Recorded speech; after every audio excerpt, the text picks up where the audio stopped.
Nous avons Zalmi qui va mettre l'argent dans la boîte de tzedaka. S'il vous plaît, faites de même. Zalmen. Merci Zalmen qui a fait la mitzvah. Et maintenant, nous allons partager une petite pensée. Pour ceux qui disent le Tehillim, comme c'est partagé au moins, nous avons dit aujourd'hui le chapitre 127. Somme 127. Où il dit la chose suivante. Shir HaMa'alot de Shlomo. Chant d'ascension du roi Salomon. Im Hashem lo yivne bait. Si l'Éternel ne bâtit pas une maison, Shav Amlu Bonavbo. C'est en vain ce que les bâtisseurs travaillent. Im Hashem lo yishmar ir. Si l'Éternel ne garde pas une ville, Shav Shokat Shomer. C'est en vain ce que c'est garder un vieil. Écoutez ce que le Midrash dit sur ce verset. Il raconte que Rabbi Yehuda Nassi, Rabbi Yehuda le prince, l'auteur de la Mishnah, chef spirituel, leader de la communauté juive, qui bien sûr veille et veut assurer le bien-être de toutes les communautés qui sont sous sa responsabilité, qui est d'ailleurs tout le peuple juif. Et ceci se passe quand ils étaient sous l'exil romain. Il demande à ses deux élèves, Rav Ami et Rav Assi, d'aller visiter les communautés juives et voir qu'est-ce qu'on peut faire pour améliorer leur situation. Et voilà qu'ils arrivent dans une certaine ville, ils leur demandent est-ce qu'on pourrait voir ceux qui protègent la ville, les gardiens de la ville. Eh bien, ils amènent les policiers, les soldats, et leur montrent, voilà, ça c'est notre armée, ça c'est notre protection civile. Il dit, mais c'est tout ce que vous avez comme protection civile? Est-ce que vous avez d'autres aussi? C'est tout ce que nous avons. Qu'est-ce qu'autre chose vous cherchez? Il dit, mais nous cherchons les enfants qui étudient la Torah.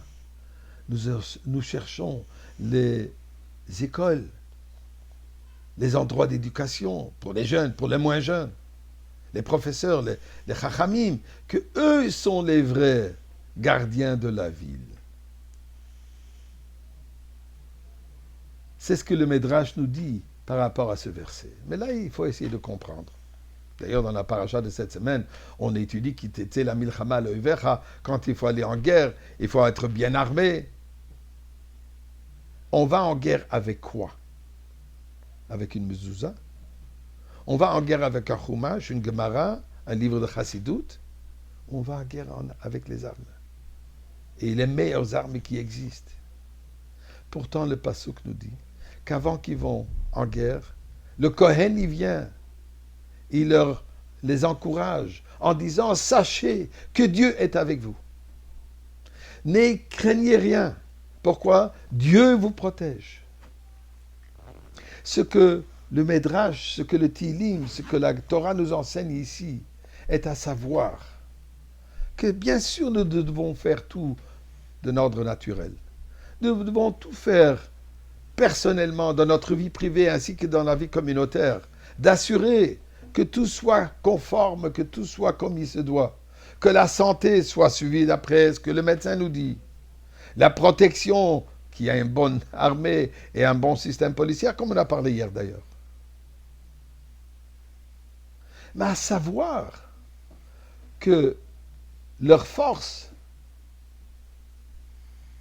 leur capacité n'est que si Dieu leur donne l'opportunité de nous aider. Puisque si malheureusement c'est détaché le monde physique avec le monde spirituel, disons la protection civile est détachée de la protection divine, la protection ne peut pas fonctionner. Oui, on parle de mezouza. Ce qui a marqué sur la mezouza, Shomer d'Atot Israël, ce sont les mezouzot qui nous protègent. Bien sûr, oui, il faut avoir aussi un bon système d'alarme. Il faut avoir des portes qui sont fermées. Mais à savoir que ceci ne fonctionne, ceci ne peut garantir que si la mezouza, elle est bonne. Nous dit Rabbi Yehuda Nassi, qui nous protège? ensemble avec les gardiens. Ce sont les enfants qui étudient la Torah, les petits Almen qui étudient la Torah.